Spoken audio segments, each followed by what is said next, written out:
10 জনের একটি প্রতি দেখেছি। আইনশৃঙ্খলা বাহিনীর সদস্যরা এখানে আছেন, দেখভাল করছেন।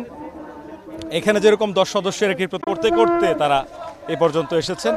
জেলা প্রশাসকের কার্যালয়ের সামনে যে সড়কটি, আমরা রাষ্ট্রপতি বরাবর একটা স্মারকলিপি প্রদান করতেছি আমাদের জেলা প্রশাসক মহোদয়ের মাধ্যমে, যেন সংসদে দ্রুত সময়ের মধ্যে আমাদের রাষ্ট্রপতি একটা অধ্যাদেশ 93 নং অনুচ্ছেদ বলে একটা অধ্যাদেশ জারি করে এবং একটা কমিশন গঠন করে আমাদের কোটারঙে খুব দ্রুত সময়ের মধ্যে সংস্কার করে এবং আমাদের উপর যে হামলা করা হয়েছিল এর প্রতিবাদে আমরা স্মারকলিপি প্রদান করতে যাচ্ছি।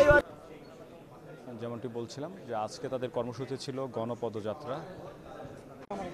স্মারকলিপিটি কিন্তু রিসিভ কপিটি আবার শিক্ষার্থীদের হাতে তারা স্মারকলিপিটি তারা তুলে দিচ্ছেন। যে স্মারকলিপিটি তারা দিয়েছিলেন সেটির রিসিভ কপি আবার স্বাক্ষর করে শিক্ষার্থীদের হাতে রিসিভ কপিটি দেওয়া হলো।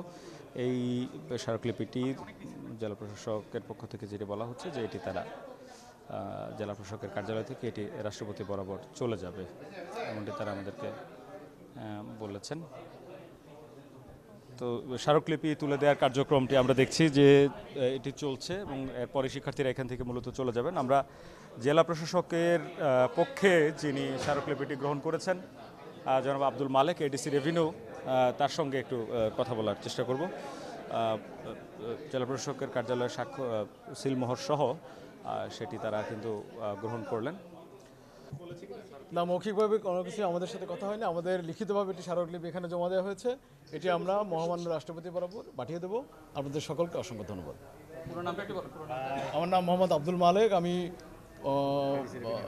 অতিরিক্ত জেলা প্রশাসক রাজস্ব এবং ভারপ্রাপ্ত জেলা প্রশাসক।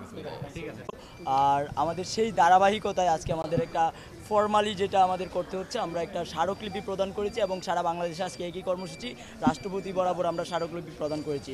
তো আমাদের এই স্মারকলিপিটা আমরা প্রত্যেকটা জেলা থেকে বা হচ্ছে যে বাংলাদেশের যে কোনো জায়গা থেকে যারা করছে, আমরা জেলা প্রশাসকের বরাবর আমাদের সেই স্মারকলিপিটি প্রদান করেছি এবং আমরা জেলা প্রশাসকের মাধ্যমে আমরা মহামান্য রাষ্ট্রপতির কাছে সেই স্মারকলিপিটি পৌঁছে দেব। এবং আমাদের যে দাবিটি আছে সেই দাবিটির পক্ষে, এবং আপনারা সবাই জানেন যে আমাদের দাবি একটি দফা দাবি আছে, সেই দাবিটি হচ্ছে সরকারি চাকুরিতে সকল গ্রেডে এবং সরকারি চাকুরিতে সকল গ্রেডে অযৌক্তিক ও বৈষম্যমূলক কোটা বাতিল করে সংবিধানে উল্লিখিত অনগ্রসর এবং সুবিধাবঞ্চিত যারা পিছিয়ে আছে তাদের জন্য একটা ন্যূনতম মাত্রায় কোটা এনে সেটা সংসদে আইন পাশ করে কোটা সংস্কার করতে হবে এবং সেটা সর্বোচ্চ 5% হবে। তো এটা আমাদের দাবি। এই দাবির পক্ষে আমাদের আজকে যে স্মারকলিপি প্রদান, আমরা স্মারকলিপি প্রদান করেছি এবং ইতিমধ্যে আপনারা দেখেছেন যে আমাদেরকে যে এই যে আমাদের একটা রিসিভ কপি স্মারকলিপি যে আমরা প্রদান করেছি, আমাদেরকে একটা রিসিভ কপি প্রদান করেছে এবং এটা আমাদের একটা ফর্মাল প্রসিডিউর। আপনারা হয়তো বা জানেন যে আমরা অনেক ঘোষণা দিয়েছি যে আমাদের আন্দোলনটা এটা চলমান থাকবে, আমাদের ধারাবাহিকতা থাকবে যতদিন পর্যন্ত আমাদের এই যৌক্তিক দাবি, যৌক্তিক আন্দোলনটা